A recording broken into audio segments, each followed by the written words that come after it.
আসসালামু আলাইকুম, সবাই কেমন আছেন? চলে আসলাম ফ্যান্টাসি কিংডমের সামনে। আসলে এখানে আমাদের একটি দাওয়াত আছে নাচের একাডেমিতে।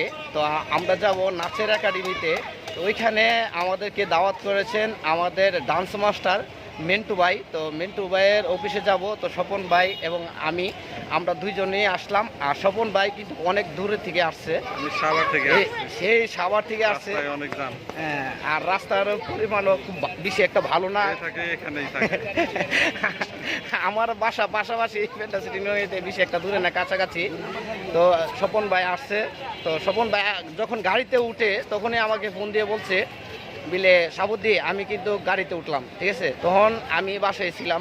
তখন বাসায় থেকে বেশি একটা সময় লাগে না, আমি একটা রিক্সা নিয়ে অল্প সময়ের ভিতরে ফ্যান্টাসি কিংডমের সামনে চলে আসছি। তো স্বপন ভাই আমরা দুজনে মিলে দাওয়াতে যাব। তো ভিডিওটা বেশি একটা বড় করব না। তো সবাই ভালো থাকবেন। আর স্বপন ভাই কিছু বলবে আপনাদের মাঝে, তো কথাগুলো শুনেন। যাই হোক, আমরা ফ্যান্টাসির সামনে আছি। আর এটার পিছনেই আমাদের একটা দাওয়াত আছে, দাওয়াতের জন্য আসছি। তো ছোট্ট একটা ব্লগ ভিডিও, সবাই শেয়ার করবেন, লাইক কমেন্ট শেয়ার করবেন ইনশাআল্লাহ।